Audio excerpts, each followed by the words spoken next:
সে অনেক দিন আগেকার কথা। সুন্দরবন জঙ্গলে অনেকটি পশু পাখি বসবাস করতো একসাথে। সুন্দরবন জঙ্গলে একটা লোভী কাক বসবাস করতো। তার অনেক লোভ ছিল, সে কোনো কিছুই মানতো না, সে লোভ করে খেয়ে নিত।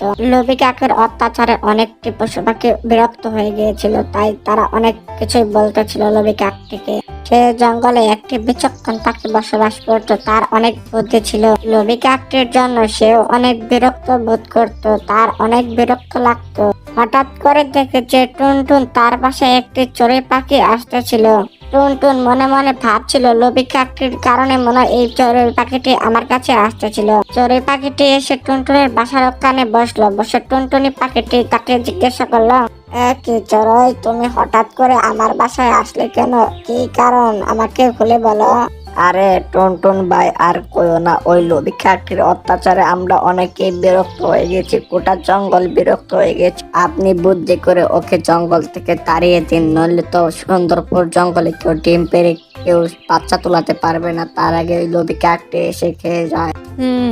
কি করে ওই লোভী কাকটিকে বের করতে হয় সেটা আমি এখন ভাবতেছি। যে করে হোক এই সুন্দরবন জঙ্গল থেকে ওকে বের করে দিতে হবে। সব পাখিকে একসাথে থাকতে হবে, বিপদের মোকাবেলা করতে হবে। ভাববে এখন তাই বল। আচ্ছা টুনটুন, তুমি ভাবতে থাকো, আমি তাহলে এখন আসি। তারপর ওই চড়ুই পাখিটি সেখান থেকে উড়ে চলে যেতে লাগলো।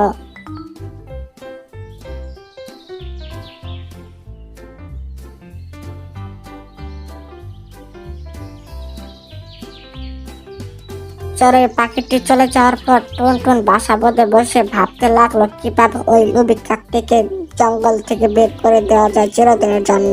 চড়ুই উড়তে উড়তে যেতে লাগলো ঈগলের বাসায়। চড়ুইটি গেল টাকু ঈগলের বাসায়। টাকু ঈগলের বাসায় যে চড়ুইটি বলল, ঈগল বোন, তুমি কি জানো জঙ্গলে একটা কাক আছে, লোভী কাক, সে তো অনেকটি ডিম খেয়ে নিচ্ছে অনেকেরই, তুমি একটু সাবধানে দেখো, তুমি তো দেখা যাচ্ছে একটা ডিম পেরেছো, একটু সাবধানে দেখো। চড়ুই বোন, আসলে আমাদের তাহলে টুনটুন কি বললো, টুনটুনের কাছে গেছিলে, ওর তো অনেক বুদ্ধি, ওরকে আমাদেরকে বাঁচাতে পারে। আর আমি কিছুদিন আগে তো ডিম দিয়েছি, এখন যদি এই ঘটনা হয় তাহলে তো আমার মরণ ছাড়া উপায় নেই, তাড়াতাড়ি করে আমাদের এই লোভী কাককে ঠেকাতে হবে। আরে সমস্যা নাই, আমি টুনটুন পাখিকে বলে দিয়েছি, ও দেখতে আছে, ভাবতে আছে, ভেবে আমাদেরকে একটা বুদ্ধি দেবে, বুদ্ধি অনুযায়ী আমরা কাজ করব, কাজ করার পর আমরা ওই লোভী কাককে এই জঙ্গল থেকে বিদায় করে দেব। যাক চড়াই বোন, ভালো হয়েছে তুমি বলে এসেছো। আর ওই টুনটুন পাখির মাথায় অনেক বুদ্ধি, ও যে কোনো উপায় ওই লোভী কাকটিকে এই জঙ্গল থেকে চিরদিনের জন্য বের করে দেবে। তোমাকে অনেক ধন্যবাদ বলার জন্য। ধন্যবাদ দিয়ে ছোট করবে না ঈগল বোন, কারণ আমাদের সবাইকে বিপদের মোকাবেলা করতে হবে, জঙ্গলটা তো আমাদেরই, তাই না? অবশ্য ঠিক বলেছ চড়ুই ভাই, আমাদেরকে টুনটুন যা বলবো আমরা তাই করব। কালকে আমরা সকালে দেখা করব, সব পাখি একসাথে হয়ে একটা আলোচনা করব, আলোচনা করে ওই লোভী কাকটিকে এই জঙ্গল থেকে চিরদিনের জন্য বিদায় করে দেব। তাহলে আমি এখন যাই, আমি অনেক পাখিকে বলতে হবে, কালকে সকালে এটা নিয়ে আলোচনা করব। তুমি দেখে শুনে থেকে তোমার একটা ডিমকে অনেক ভালো করে রেখে দিও। তারপর চড়ুইটি অন্যান্য পাখিকে বলতে যেতে লাগলো, এদিকে কাকটি এসে শুকে পাড়া ডিমটি খেয়ে তার চুলকা নিচে ফেলে দিয়ে চলে যেতে লাগলো। কাকটি উড়াল দিতে সেই সময় শুকে পায়রাটি চলে আসে, আর চলে এসে কাকটিকে দেখে নেয়। কবুতর কাকটিকে দেখে বাসা বেঁধে বসে বসে দেখে তার ডিম নিচে পড়ে রয়েছে চুলকা, সে দেখে অনেক কষ্ট পায়। এই লোভী কাকটিকে নিয়ে আমার আর করার কিছু নেই, আমার লাশ পর্যন্ত আমার ডিমটাও খেয়ে নিল। এখন আমি কালকে সকালে যে এই টুনটুন পাখিকে এই সমস্ত কথা বলবো, আর সারা জঙ্গল আমি বলে দেবো এই লোভী কাকটিকে দেখে মেরে ফেলতে। আর 2 দিন থাকলে পরে এই ডিম ফুটে বাচ্চা বের হতো, এই বাচ্চা নিয়ে আমি অনেক খুশি ছিলাম। এমন টাইমে এই লোভী কাকটি আমার ডিমটি খেয়ে নিল। এখন আমি কি করে কালকে যে আমি এই সমস্ত কথা বলে দেবো।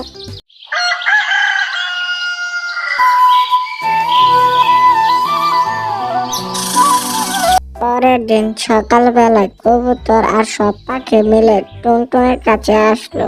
টুনটুনের কাছে এসে কবুতরটি প্রথমে বলে উঠল, টুনটুন বোন, ওই লোভী কাকটি কালকে এসে আমার ডিম খেয়ে নিয়ে চলে গেছে। এখন আমি তার নিঃস্ব হয়ে গেছি। আমার 2 দিন বাদে বাচ্চা পড়তো। এখন এই টাইমে লোভী কাকটি এসে আমার ডিমটি খেয়ে নিয়েছে। তুমি কিছু করো, তাড়াতাড়ি করে এই লোভী কাকটিকে বের করে দাও এই জঙ্গল থেকে। ওকে এই জঙ্গল থেকে বুদ্ধি করে বের করে দিতে হবে। তার আগে সবাই মিলে একটা পরামর্শ নিয়ে একটা বুদ্ধি করে তারপর ওই লোভী কাকটিকে এই জঙ্গল থেকে চিরদিনের জন্য বের করে দেব। তাহলে টুনটুন বোন, তুমি যে কোনো একটা বুদ্ধি বের করো। বুদ্ধি বের করে আমাদেরকে বলো, আমরা সেই মোতাবেক কাজ করব। ডাকু ঈগল ঠিকই বলেছে টুনটুন বোন, তুমি আমাদেরকে কোনো একটা বুদ্ধি দাও, আমরা এই বুদ্ধি মোতাবেক কাজ করব। কাজটি করে এই লোভী কাকটিকে চিরদিনের জন্য আমাদের এই রাজ্য থেকে বের করে দেব। আমার মাথায় একটা বুদ্ধি এসেছে। তোমরা যদি সবাই এই বুদ্ধি মতো কাজ করতে পারো, ওই লোভী কাকটিকে এই জঙ্গল থেকে চিরদিনের জন্য বের করে দিতে পারবো। কিরকম বুদ্ধি টুনটুন বোন, আমাদেরকেও বলো। আমরা 3জন মিলে ওই লোভী কাকটিকে শাস্তি দিতে চাই। তাহলে তোমরা 3জন আমার এই বুদ্ধিটা মনোযোগ সহকারে শুনো। আমি তাহলে বলি। তারপর টুনটুন পাখিটা তাদের 3জনকে বুদ্ধি দিতে লাগলো। আমার বুদ্ধিটা তোমরা শুনছো, এই বুদ্ধি মতো কাজ করলে ওই লোভী কাকটি এই চিরদিনের জন্য এই জঙ্গল থেকে চলে যাবে।